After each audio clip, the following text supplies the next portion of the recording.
This is no prank. We recently launched our California Fit Club, and now we're teaming up with the Start Today, the new wellness app from NBC's Today Show, designed so you can find all the fitness, nutrition, and daily inspiration for a healthy lifestyle all in one place. So this morning I got to break a sweat with LA-based Start Today trainer Danielle Gray, who took me through a beginner-friendly kettlebell workout, breaking down proper form, key moves, and how to make this powerhouse piece of equipment work for any fitness level. All right, Danielle, I am ready to work out. I am motivated. What can we find on the Start Today app, and what kind of workouts are you leading? So the Start Today app is a wellness app. Well, of course, you've got fitness, you've got workouts, but you also have a nutrition section with meal plans and recipes, and you also have some inspiration. So you've got quotes, but there are also audio tracks of us kind of telling our own stories and, you know, motivating you to keep going. Yeah, that's great. Okay, so you have some kettlebells here. Yes. Now, they can be really intimidating. I'm going to be honest, I actually have them at home, and I never use them because I don't know what to do with them other than just like carry them around. But you actually say that they are in fact beginner friendly. So what can, like, how do they really up someone's game, like fitness level? So not only are they cost effective because they can replace, you know, an entire set of dumbbells. Yeah. They're, you know, you can get creative with them. They're different, and they're beginner friendly because the heavier you go, the harder it gets for certain things. So it's kind of similar. It's a different shape. And they're all different sizes and weights. Yeah, so these ones are lighter, these ones are heavier. The bigger it gets, kind of the harder it is to do it wrong, in a sense, because you'll know you're doing it wrong. And and when you mean, you know, when you talk about dumbbells, those are the traditional weights. So this is really how they differ from traditional weights. You're not having to like hold them, and it's just more of like kind of like a ball. Their center of gravity is different. So you'll notice, like, while you're doing, you can do curls with these, you can do tricep presses with these, you can do so many different things, but the weight and the resistance changes.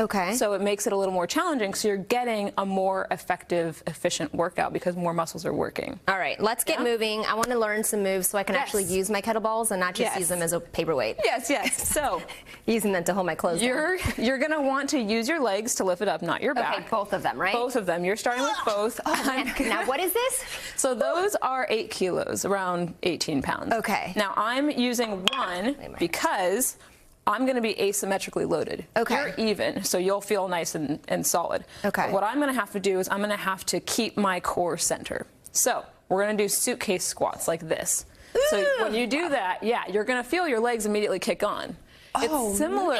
It's similar to a dumbbell, but it kind of loads you differently. And now you can notice as you're doing these suitcase squats, you might want to lean forward because the bells are moving. You have to fight to stay up. So it's not only training your legs, it's training your arms, it's training your back, it's training your core. So now when we're actually squatting, I always find this to be one of my main problems. Are we kind of putting our knees out? Are we making our knees straight? Good question. So you always At what point do I stop because they're starting to hurt? Good. You can go ahead and put those down. Am I just getting old? Like, what's happening here? Is this working? You did a great job, but that is a good question. So your knees should always track over the third toe. Right? Because if you go in or if you go out, it adds torque to the knee, which is not good. You want to make sure, maybe your natural stance is a little bit wider. So as you go, you want to make sure the knee is going. Oh, that's better. Yeah. So every person's femur sits differently in their hips. Standing wrong.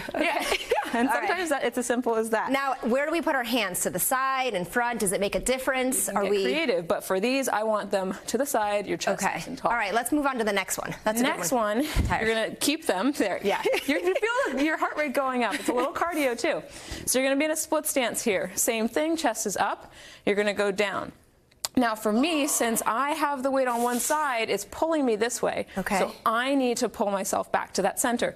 That's why mine is a little bit more challenging, even though the weight is slightly lighter. Now what is this targeting? This is targeting your glutes, this is targeting your quads, this is targeting your balance, your ankles, and your core. Now you can always hold it in a different place too. You can goblet it. You can put them down. But that's the thing with kettlebells. It makes you work a little bit harder. Well, this is good because then I get like my arms. All right, let's move on to the last one. We have about 15 seconds left. All right, so you're gonna switch. Now what's gonna happen? It's like, so we're gonna do halos. Paperclip. I know. Good. I can do this one. You're going to go around. These are called halos and back. Now you want to stay as close to your head as possible. Let the bell rest behind you and pull it back around. Okay. And you can alternate directions or you can go the same direction. Keep your core nice and tight. Right. Don't flare those ribs.